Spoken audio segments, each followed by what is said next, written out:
இது தொடர்பிலான மேலதிக தகவல்களை அறிந்து கொள்வதற்காக www.newsfirst.lk என்ற எமது இணையதளத்திற்குள் பிரவேசியுங்கள். கொழும்பு 11 ஸ்ரீ முத்துமாரியம்மன் ஆலயத்தின் தேர் திருவிழா இன்று நடைபெற்றது. இன்று காலை முதல் நடைபெற்ற விசேட பூஜை வழிபாடுகளை தொடர்ந்து உள்வீதி வலம் இடம்பெற்றது.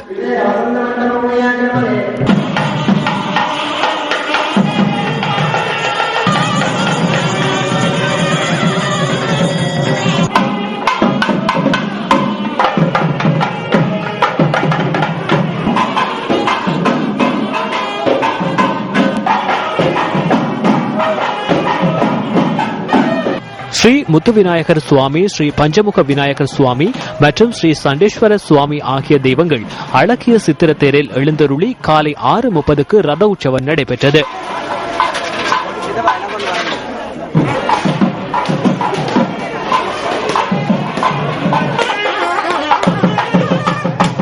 செட்டியார் தெரு, ஐந்தலாம்பு சந்தை, ஸ்ரீ கதிரேசன் வீதி ஊடாக மீண்டும் செட்டியார் தெரு வழியாக ஆலயத்தை மாலை 4:15 அளவில் சித்திர தேர் வந்தடைந்தது. இந்த ரதோற்சவத்தில் பெருந்திரளான பக்தர்கள் கலந்து கொண்டிருந்தனர். தென்னிந்திய திரையுலகில் பிரபல்யம் பெற்ற பின்னணி பாடகர் PB ஸ்ரீனிவாஸ் காலமாகியுள்ளார். சுவாச பிரச்சினை காரணமாக ஸ்ரீனிவாஸ் இயற்கை எய்தியுள்ளதாக அவரது உறவினர்களை மேற்கோள் காட்டி த ஹிந்து செய்தி வெளியிட்டுள்ளது. 82 வயதான ஸ்ரீனிவாஸ் கடந்த சில நாட்களாக சுகவீனமுற்றிருந்தார். PBS என்ற பெயரில் பிரபலம் பெற்றிருந்த ஸ்ரீனிவாஸ் ஹிந்தியை தவிர தென்னிந்தியாவில் உள்ள 4 மொழிகளிலும் தனது காந்த குரலால் மக்களை ஈர்த்துள்ளார். கன்னட சூப்பர் ஸ்டார் ராஜ்குமார் மற்றும் தமிழின் முன்னணி நடிகர் ஜெமினி கணேசன் உள்ளிட்ட பல திரைப்பட நடிகர்களுக்காக பின்னணி பாடல்களை பாடியுள்ளார். கலைகளிலே அவள் ஓவியம், மாதங்களில் அவள் மார்கழி, மலர்களிலே அவள் மல்லிகை. 2010ஆம் ஆண்டு வெளியாகிய 1000ல் ஒருவன் என்ற தமிழ் திரைப்படத்திற்காக அவர் இறுதியாக பாடலொன்றை பாடியிருந்தார். மாநில அரசாங்கத்தால் வழங்கப்படும் கலைமாமணி விருது உள்ளிட்ட பல்வேறு விருதுகளை PB ஸ்ரீனிவாஸ் பெற்றுள்ளமை குறிப்பிடத்தக்கது. பத்திரிகைகளில் இன்றைய தினம் வெளியான கேலி சித்திரங்களில் இருந்து நாம் தெரிவு செய்த கேலி சித்திரம் அடுத்து.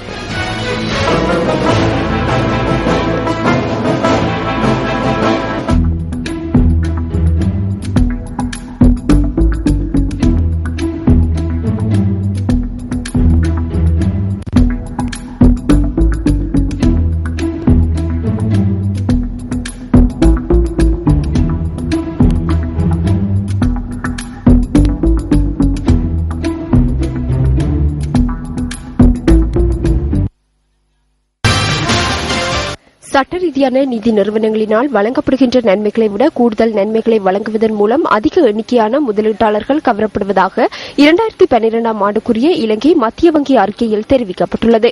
கவர்ச்சிகரமான நன்மைகளை தவிர வருமான வரி செலுத்தாமல் தவிர்ப்பதற்கும் கருப்பு பணத்தை வெளியில் கொண்டு வருவதற்கும் முதலீட்டாளர்கள் இத்தகைய நிறுவனங்கள் மீது அதிக நாட்டம் செலுத்துவதாக இலங்கை மத்திய வங்கி கூறியுள்ளது. அனுமதியற்ற நிதி நிறுவனங்களில் முதலீடு செய்வதால் முதலீட்டாளர்கள் தங்களின் வாழ்நாள் முழுவதும் சேமித்த பணத்தை இழக்க நேரிடும் என்று அந்த அறிக்கையில் சுட்டிக்காட்டப்பட்டுள்ளது. அனுமதியற்ற நிதி நிறுவனங்கள் சரிவை எதிர்நோக்கும் போது சட்ட ரீதியான நிதி நிறுவனங்கள் மீதான மக்களின் நம்பிக்கையில் பாதிப்பு ஏற்பட காரணமாக அமைகின்றதுடன் நிதி கட்டமைப்பின் ஸ்திரத்தன்மைக்கும் அழுத்தங்களை ஏற்படுத்துவதாக அமையும் என 2012ஆம் ஆண்டுக்குரிய மத்திய வங்கியின் அறிக்கையில் தெரிவிக்கப்பட்டுள்ளது. அனுமதியற்ற நிதி கொடுக்கல் வாங்கல்களில் ஈடுபடுகின்ற ஒருவருக்கு அல்லது நிறுவனத்திற்கு மேல் நீதிமன்றத்தில் வழக்கு தொடரப்பட்டு குற்றவாளியாக காணப்பட்டால் நிதி கொடுக்கல் வாங்கல் சட்டத்தின் கீழ் 5 ஆண்டுக்கு மேற்படாத சிறை தண்டனை அல்லது 5 மில்லியன் ரூபாவுக்கு மேற்படாத அபராதம், இல்லாவிட்டால் சிறை தண்டனை மற்றும் அபராதம் ஆகிய 2 தண்டனைகளையும் விதிப்பதற்கு இடமுள்ளது.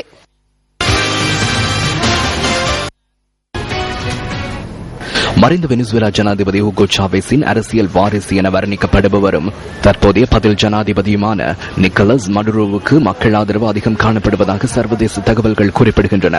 இந்நிலையில் தேர்தல் பிரசாரங்கள் நிறைவடைந்த நிலையில் அந்த நாட்டு அரசு தொலைக்காட்சியில் பிரசார நடவடிக்கையில் மடுரோ நேற்றைய தினம் ஈடுபட்டதாக தெரிவித்து எதிர்க்கட்சி வேட்பாளரான ஹென்ரி கேப்ரியல் குற்றச்சாட்டினை முன்வைத்துள்ளார். மேலும் நேற்றைய தினம் மடுரோ இணையதள அலைவரிசை ஒன்றிலும் தனது பிரசார நடவடிக்கையில் ஈடுபட்டதாகவும் தெரிவிக்கப்பட்டுள்ளது. இம்முறை தேர்தலில் 19 மில்லியன் வெனிசுவேலா மக்கள் வாக்களிக்க தகுதி பெற்றுள்ளதாக அந்த நாட்டு தகவல்கள் குறிப்பிடுகின்றன.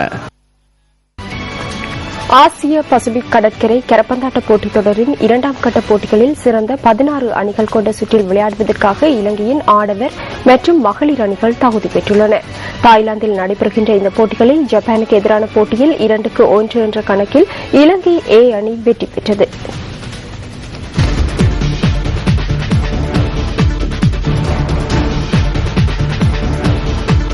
ஃபார்முலா கார் பந்தய சாம்பியன்ஸின் 3ஆம் கட்டத்தில் ஸ்பெயினின் பெர்னாண்டோ அலன்சோ இன்று வெற்றியீட்டினார்.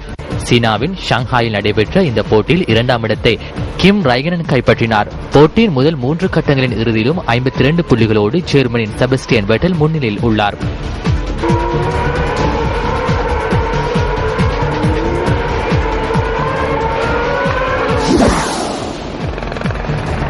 போர்த்துகல் ஃபராவில் நடைபெற்ற போர்த்துகல் கார் பந்தயத்தின் 2ஆம் கட்டத்தை பிரான்சின் செபஸ்டியன் வெற்றி கொண்டார்.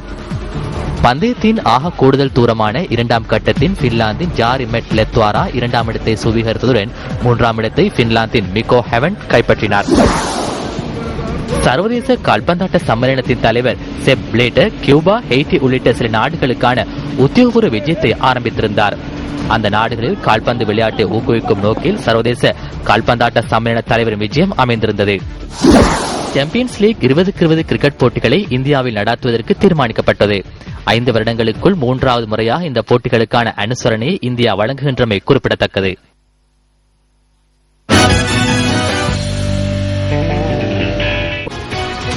இத்துடன் இன்று எமது வீக்கெண்ட் இரவு 8 மணி பிரதான செய்திகள் நிறைவடைகின்றன. எமது அடுத்த பிரதான செய்திகள் இரவு 10:45 இடம்பெறும். வணக்கம்.